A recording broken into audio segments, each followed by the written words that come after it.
ಈಗ boarding pass ಎಲ್ಲ ತಗೋ 2 ಅವರ್ ಡಿಲೇ ಅಂದ್ರು. ಅದೇ 45 ಮಿನಿಟ್ಸ್ ಜರ್ನಿ ಮಾಡ್ಕೊಂಡು ನಾವು ಓಯಾನ್ ಬಂದು ರೀಚ್ ಆಗ.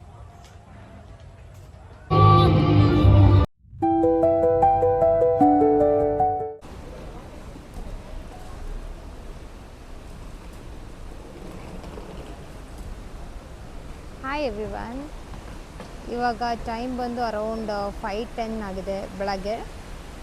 ನಾವು ಜನಾಂಗೆ ಹೊರಟಿದ್ದೀವಿ. ಫ್ಲೈಟ್ ಇರೋದು ಬಂದು 7:20ಗೆ.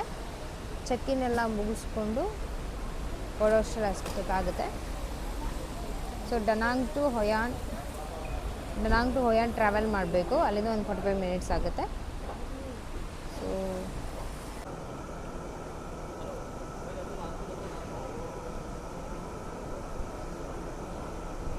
ಇದೇನು ಡೊಮೆಸ್ಟಿಕ್ ಫ್ಲೈಟ್ ಅಲ್ಲ, ಸೊ ಲೇಟ್ ಆಗಲ್ಲ. ಇಂಟರ್ನ್ಯಾಷ್ನಲ್ ಆಗಿದ್ದರೆ ಜಾಸ್ತಿ ಹೊತ್ತಾಗಿರೋದು ಪ್ರೊಸೀಜರ್. ಡೆಲ್ಲಿ ಟು ಮುಂಬೈ ಕರ್ನಾಟಕ ಬಂದಂಗೆ ಪ್ರೊಸೀಜರ್ ಅಷ್ಟಿರಲ್ಲ. ಇಮಿಗ್ರೇಷನ್ ಅದೆಲ್ಲ ಆಗೋಯ್ತಲ್ಲ ಎಲ್ಲ. ಇವತ್ತು ಫ್ಲೈಟ್ ನಮ್ಮದು ಡಿಲೇ ಆಗಿದೆ. ಅಂದರೆ 7:20ಗೆ ಇರಬೇಕಿದ್ದು ಫ್ಲೈಟು. ನೋಡಿದ್ರೆ 2 ಅವರ್ ಡಿಲೇ ಅಂದರು. 2 ಅವರ್ ಅಂದರೆ 1 hour 50 minutes. ಇನ್ನು 10 ನಿಮಿಷ ಡಿಲೇ ಆಗಿದೆ. ನಮಗೆ ಲಾಂಚ್ ಆಕ್ಸೆಸ್ ಸಿಕ್ಕಿತ್ತಂತೆ. ಇವಾಗ ಅದು ಇಲ್ಲ, ಹೋಗಿ ವೆಯ್ಟ್ ಮಾಡಬೇಕು. ನಾವು ನಿನ್ನೆ ಮೊನ್ನೆಲ್ಲ ಸ್ವಲ್ಪ ಕೆಲವು ಪ್ಲೇಸಸ್ಗೆ ಲೇಟಾಗಿ ಹೋದ್ವಿ ಅಂತೇಳಿ ಇವತ್ತು ಎಲ್ಲರೂ ಬೇಗ ಎದ್ದು ಬರೋಕ್ಕೆ ಮುಂಚೆನೇ ಕ್ಯಾಬ್ ಎಲ್ಲ ಬುಕ್ ಮಾಡಿದ್ದೆ 4:30ಗೆ. 4:30ಗೆ ಬಿಟ್ವಿ ಏರ್ಬಿಎನ್ಬಿ. ಕರೆಕ್ಟ್ ಟೈಮ್ ರೀಚ್ ಆದರೂ ಕೂಡ ಇವತ್ತು ಹೋಗೋಕ್ಕಾಗಿಲ್ಲ. ಇನ್ನೊಂದು ಟಿಪ್ ಬಂದು, ನೀವು ಯಾವ್ದಾದ್ರು ಪ್ಲೇಸಸ್ಗೆ ಹೋಗ್ತಿದ್ದೀರಾ ಅಂದರೆ ನಾವೇನು ಮಾಡ್ತೀವಿ ಅಂದರೆ ಕ್ಯಾಶುವಲಿ ಎಲ್ಲರೂ ಏನು ಮಾಡ್ತಾರೆ ಅಂದರೆ ಆವಾಗ ಕ್ಯಾಬ್ನ ಬುಕ್ ಮಾಡೋದಕ್ಕೆ ಟ್ರೈ ಮಾಡ್ತಾರೆ. ನಾವು ಅದೇ ಥರ ಮಾಡೋದಕ್ಕೆ ಹೋದ್ವಿ. ಮೊನ್ನೆ ಫಸ್ಟ್ ಡೇ ಸೆಕೆಂಡ್ ಡೇ ಅನಿಸುತ್ತೆ. ಸಿಕ್ಕಾಪಟ್ಟೆ ಮಳೆ ಬರ್ತಾಯಿತ್ತು. ಮಳೆಯಿಂದ ಕ್ಯಾಬ್ ಸಿಗಲಿಲ್ಲ. ಈವನ್ ಬೆಂಗಳೂರಲ್ಲೂ ಅದೇ ಆಗುತ್ತಲ್ವ, ಮಳೆ ಇದ್ದರೆ ಕ್ಯಾಬ್ ಸಿಗಲ್ಲ. ಇಲ್ಲೂ ಹಂಗಾಗೋಯ್ತು. ನಾವು ಹೋಗೋ ಪ್ಲೇಸಿಗೆ ಸ್ವಲ್ಪ ಲೇಟ್ ಆಯಿತು. ಸೊ ನೆಕ್ಸ್ಟ್ ಡೇನ ಏನು ಮಾಡ್ದ ಬರುತ್ತಂದರೆ, ನಾಳೆ ಹೋಗೋ ಪ್ಲೇಸಸ್ಗೆ ಒಂದು ಟೈಮ್ ಫಿಕ್ಸ್ ಮಾಡಿಬಿಟ್ಟು, ಇವಾಗ ಮನೆ 7:15ಗೆ ಬಿಡಬೇಕು ಅನ್ನೋ ಹೋಟೆಲ್ನ ಕರೆಕ್ಟಾಗಿ 7 ಗಂಟೆಗೆ ಕ್ಯಾಬ್ನ ಬುಕ್ ಮಾಡಿಬಿಡ್ತಿದ್ದ ಪ್ರೀವಿಯಸ್ ಡೇ. ಸೊ ಅವ್ರು ಬಂದು ವೆಯ್ಟ್ ಮಾಡ್ತಿದ್ರು ಕ್ಯಾಬ್ ಅವರು. ಆದ್ದರಿಂದ ನಮಗೇನು ಕ್ಯಾಬಿನ್ ಪ್ರಾಬ್ಲಮ್ ಆಗಲಿಲ್ಲ. ನೀವು ನೆಕ್ಸ್ಟ್ ಟೈಮ್ ಏನಾದ್ರೂ ನೀವು ಹೋಗ್ಬೇಕಂತಾನೆ ಪ್ರೀವಿಯಸ್ ಡೇನೇ ನೋಡಿಕೊಂಡು ನಿಮ್ಮ ಟೈಮ್ನ ಮ್ಯಾಚ್ ಮಾಡಿಕೊಂಡು ಕ್ಯಾಬ್ನ ಬುಕ್ ಮಾಡ್ಕೊಳ್ಳಿ. ಸೊ ವೆಯ್ಟ್ ಮಾಡೋದಿರಲ್ಲ. ವಿ ಕಾಂಟ್ ಅಶ್ಯೂರ್ ಮಳೆಯಲ್ಲಿ ಕ್ಯಾಬ್ ಸಿಗುತ್ತೆ ಅಂತ. ಅದರಿಂದ ನೀವು ಹೋಗೋ ಪ್ಲೇಸಸ್ಗೆ ಡಿಲೇ ಆಗಬಾರ್ದು.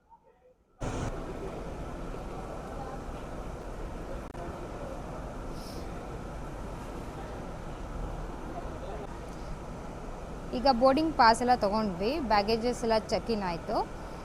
ಬ್ರೇಕ್ಫಾಸ್ಟ್ ಮಾಡೋಣ ಅಂತ ಇಲ್ಲಿ ಬಂದಿದ್ದೀವಿ. ನಮ್ದು ಇಂಡಿಯನ್ ರೆಸ್ಟೋರೆಂಟ್ ಯಾವುದೂ ಇಲ್ಲ. ಬರ್ಗರ್ ಕಿಂಗ್ ಹೋಗೋಣ ಅಂದ್ಕೊಂಡ್ವಿ, ಅದೂ ಕ್ಲೋಸ್ ಆಗಿಬಿಟ್ಟಿದೆ. ಸೊ ಇಲ್ಲೊಂದು ವೆಜ್ ಪಿಜ್ಜಾ ಮತ್ತು ಬರ್ಗರ್ ಇರೋ ಶಾಪ್ ಇಲ್ಲೇ ನಾವು ಕೂತಿರೋ ಜಾಗದಲ್ಲಿ ಸಿಕ್ತು. ಇದು ಹೆಂಗಿರುತ್ತೋ ಗೊತ್ತಿಲ್ಲ, ಬಟ್ ನೆಕ್ಸ್ಟ್ ಸಿಟಿಗೆ ಹೋಗೋವರೆಗೂ ಸ್ವಲ್ಪ ತಿನ್ಕೊಳ್ಳೋಣ ಅಂತ ಬಂದ್ವಿ. ಯಾವ್ದು ಆರ್ಡ್ರ್ ಮಾಡಿದ್ದು? ವೆಜ್ ಪಿಜ್ಜಾನ. ಜಾಸ್ತಿ ಆರ್ಡ್ರ್ ಮಾಡೋದು ಬೇಡ, 1-2 ಆರ್ಡ್ರ್ ಮಾಡಿ ಚೆನ್ನಾಗಿದ್ರೆ ತೊಗೊಳೋಣ. ಹಾಂ, ಪಿಜ್ಜಾ ಬಂತು. ತೋರಿಸು. ಇಲ್ಲ, ಎಲ್ಲರೂ ಕಾಮನಾಗಿ ತೊಗೊಂಡಿರೋದು. ಚೆನ್ನಾಗಿದ್ರೆ ಇನ್ನೂ ತೊಗೊಳೋಣ ಅಂತ. ಈ ಒಂದು ಪಿಜ್ಜಾ ಇಲ್ಲಿ 150 VND, ಅಂದರೆ ವಿಯೆಟ್ನಾಮೀಸ್ ಡಾಂಗ್. ಇವ್ರ ಕರೆನ್ಸಿ ಡಾಂಗಲ್ಲಿ ಹೇಳೋದು. 150Kನಾ? ಓಕೆ, 1,50,000. 1,50,000 VND ಅಂತೆ. ಅಂದರೆ ಇಂಡಿಯನ್ ರುಪೀಸಲ್ಲಿ ಎಷ್ಟು, ಒಂದು 500 ಸಮಥಿಂಗ್ ಆಗುತ್ತಲ್ವಾ. ಆಲ್ಮೋಸ್ಟ್ ನಮ್ಮ ಏರ್ಪೋರ್ಟಲ್ಲಿ ಎಷ್ಟು ತಿಂತೀವೋ ಅದೇ ಪ್ರೈಸು. ದ ಡಿಫ್ರೆನ್ಸ್ ಇಸ್ ನಮ್ಮ ಏರ್ಪೋರ್ಟಲ್ಲಿ ತಿನ್ಬೋದು, ಇಲ್ಲಿ ತಿನ್ನೋಕ್ಕಾಗಲ್ಲ. ಸೊ ನಾವು ಸದ್ಯಕ್ಕೆ 2 ಆರ್ಡ್ರ್ ಮಾಡಿರೋದು. ಒಂದು ಫ್ರೈಡ್ ರೈಸ್, ಒಂದು ಪಿಜ್ಜಾ. ಚೆನ್ನಾಗಿದ್ದರೆ ನೆಕ್ಸ್ಟ್ ಆರ್ಡ್ರ್ ಮಾಡ್ಕೊಳ್ಳೋಣ ಅಂತ. Let's try this. ನಂಗೆ ಪಿಜ್ಜಾ ಒಬ್ರು 2 ಸ್ಲೈಸ್ ತಿನ್ಬೋದು ಅನ್ಸುತ್ತೆ. ಇದೊಂದು ಮಾಡಲಾ ಇವಾಗ? ತಿಂದಿಲ್ಲ. ಇದು ಯಾರ್ಯಾರು ತಿಂತೀರಾ ಫ್ರೈಡ್ ರೈಸು? ನಾನು ಟೇಸ್ಟ್ ನೋಡ್ತೀನಿ. ಯಾರ್ಯಾರು ನೀನು ತಿಂದು ನಿನ್ಗೆ ಆಗುತ್ತಾ ಅಂತ ನೋಡಿ ಫಸ್ಟು. ನಾನು ಇದು ಪಿಜ್ಜಾ ಇನ್ನೊಂದು ಸ್ಲೈಸ್ ತಿಂತೀನಿ.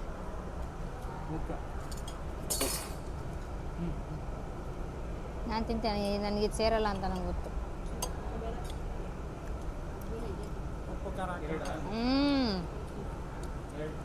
ಬಾಬಾ ಹಂಗ ಇದು ಎರಡು ಮಾಡ್ಲಾ ಮತ್ತಿದು ಇದೊಂದು ಹೇಳು.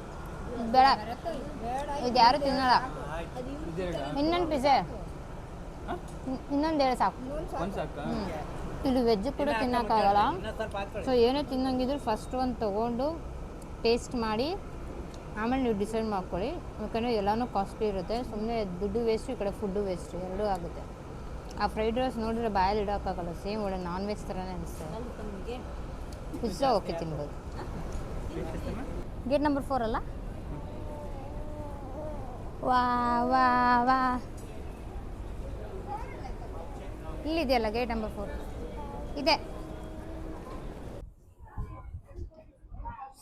ಸ್ವಲ್ಪ ಗಟ್ಟಿ ಇದೆ ಇದು. ನಮ್ಮ ಫ್ಲೈಟ್ ಆ್ಯಕ್ಚುಲಿ ಡಿಲೇ ಆಯಿತು ಫಾರ್ 2 hours. ಫಸ್ಟು ಫ್ಲೈಯಿಂಗ್ ಇದ್ದಿದ್ದು ಅದು 7:20 ಬೆಳಗ್ಗೆ. ನಾವು ಆಲ್ಮೋಸ್ಟ್ ಬೆಳಗ್ಗೆ 6 ಗಂಟೆಗೆಲ್ಲ ಏರ್ಪೋರ್ಟಲ್ಲೇ ಇದ್ವಿ. ಬಟ್ ನೋಡಿದ್ರೆ 2 hour ಡಿಲೇ ಆಯಿತು. ನೆಕ್ಸ್ಟ್ ಬೋರ್ಡಿಂಗ್ ಬಂದು 9 ಗಂಟೆ 10 ನಿಮಿಷ ಅಂತ ಹೇಳಿದರು. ಆಮೇಲೆ ನೋಡಿದ್ರೆ ಅಲ್ಲಿ ಬಂದು ಕೇಳಿದ್ರೆ ಮತ್ತೆ ಡಿಲೇ ಆಗಿದೆ 11 ಗಂಟೆಗೆ ಅಂತ ಹೇಳಿದ್ರು. ಸೊ ಎಗೇನ್ 2 hours ಶಿಫ್ಟ್ ಆಗಿದ್ದಕ್ಕೆ ನಮಗೆ ಕಾಂಪ್ಲಿಮೆಂಟ್ರಿ ಫುಡ್ ಕೊಟ್ಟಿದ್ದಾರೆ. ಅಂದರೆ 70,000 ಬಿಯಾಂಡಿದ್ದು ಏನಾದರೂ ತಿನ್ಬೋದು ಅಂತ ಹೇಳಿದ್ರು. ಅಂದರೆ that is equal to almost 230 rupees ಅಂತೆ ಇಂಡಿಯನ್ ರುಪೀಸಲ್ಲಿ. ನಾವು ಒಂದು ಸ್ವಲ್ಪ ಎಳ್ನೀರು ಫ್ರೂಟ್ ಸಲಾಡ್ ಆ ಥರ ತೊಗೊಂಡ್ವಿ. ಅವ್ರ ಫುಡ್ ನಮಗೆ ತಿನ್ನೋಕ್ಕಾಗಲ್ಲ ಅಂತೇಳಿ. ನೆಕ್ಸ್ಟ್ ಆಮೇಲೆ ಏನು ಮಾಡಿದ್ರು, ಎಗೇನ್ 1 hour ಡಿಲೇ ಆಗಿದೆ ಅಂತ ಹೇಳಿದ್ರು. ಅಂದರೆ 12 o'clock ಶಿಫ್ಟ್ ಆಯಿತು. 7 to 12 ಶಿಫ್ಟ್ ಆಯ್ತಲ್ಲ. ಸೊ 5 hours ಕಂಪ್ಲೀಟ್ ಆದರೆ ನಮಗೆ ಫುಲ್ ರೀಫಂಡ್ ಆಗುತ್ತೆ ಅನ್ನೋ ಖುಷಿಯಲ್ಲಿದ್ವಿ. ಬಟ್ ಇವಾಗ ನೋಡಿದ್ರೆ ಏನು ಹೇಳ್ತಿದ್ದಾರೆ ಅಂದರೆ, ಫಸ್ಟ್ ಶಿಫ್ಟ್ ಮಾಡಿದ್ರಲ್ವ 2 hours 9:20ಗೆ, ಅಲ್ಲಿಂದ 5 hours ಕನ್ಸಿಡರ್ ಮಾಡ್ತಾರಂತೆ. ಸೊ ಪ್ರಾಬಬ್ಲಿ ನಮಗೆ ಫ್ರೀ ಫ್ಲೈಯಿಂಗ್ ಸಿಗಲ್ಲ. 12 o'clockಗೆ ಬೋರ್ಡಿಂಗ್ ಇರುತ್ತೆ. ನೋಡ್ಬೇಕು. ಕ್ಲಿಪ್ಪು ಏರಲ್ಲ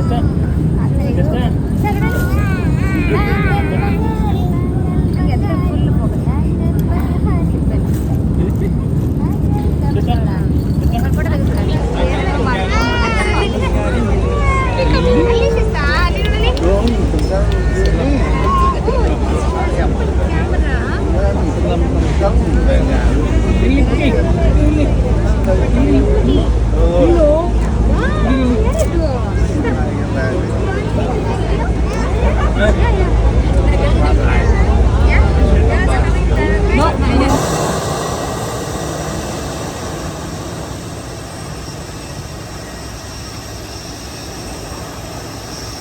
ಫೈನಲಿ ವಿ ರೀಚ್ಡ್ ಡನಾಂಗ್.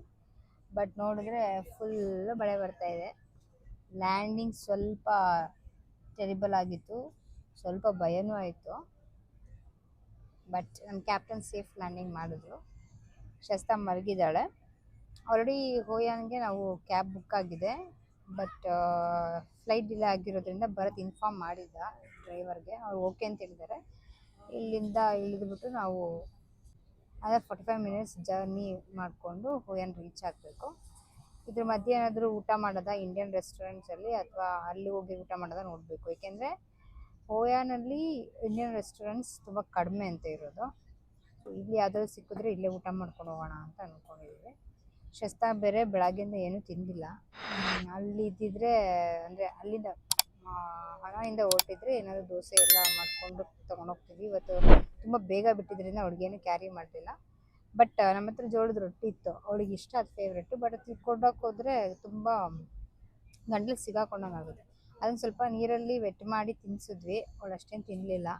ಸ್ವಲ್ಪ ವಾಟರ್ ಮೆಲನ್ ಎಲ್ಲ ತಿಂದಿದ್ದಾಳೆ. ನೋಡಬೇಕು.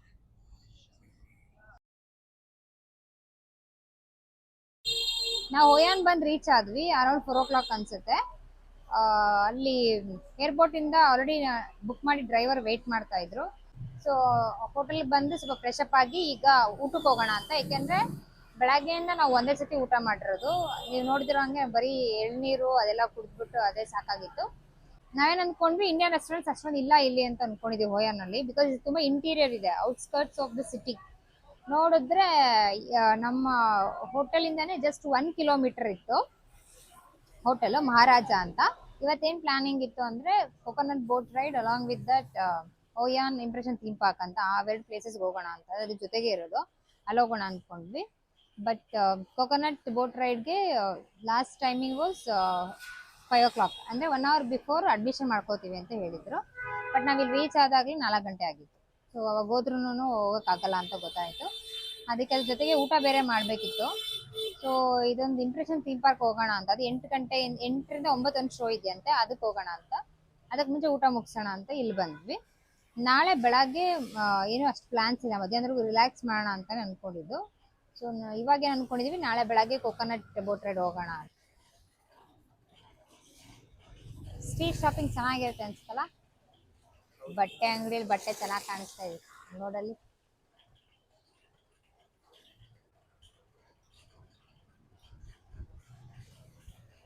ಬ್ರೇಕ್ಫಾಸ್ಟ್ಗೂ ಇಲ್ಲೇ ಬರ್ತೀವ ನಾವು? ಅಂದ್ರೆ ಇಡ್ಲಿ ದೋಸೆ ಎಲ್ಲ ಸಿಗುತ್ತಾ ಇಲ್ಲಿ? ಈ ಮಹಾರಾಜನ ಯಾರ್ದು? ಮಹಾರಾಷ್ಟ್ರ ಅವ್ರದ ಹಂಗಂತ ಅನ್ಸ. ಬ್ರೇಕ್ಫಾಸ್ಟ್ ಅದೇ ನಾಳೆ ದೋಸೆ ಇಡ್ಲಿ ಎಲ್ಲಿ ಸಿಗುತ್ತಾ, ಇದು ನಿಯರ್ ಬೈ ಇದ್ರೆ ನೋಡಿ. ಎಷ್ಟು ತಿನ್ಲ? ತಿನ್ಸ್ ಅವಳೆ ತಿಂತಿದ್ದಾಳ ಪಾಪ, ಬೆಳಗ್ಗೆಯಿಂದ ಚಪಾತಿ ಅಂತ ತಿನ್ಸ್. ಶಸ್ತಾ ನೀನ್ ತಿನ್ನು ಶಸ್ತಾ.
ಇದು ಇವತ್ತಿನ ಡೇ ಆಗಿತ್ತು. Thanks for watching. ಸಬ್ಸ್ಕ್ರೈಬ್ ಮಾಡಿ, ಲೈಕ್ ಮಾಡಿ, ಕಮೆಂಟ್ ಮಾಡಿ. Thank you.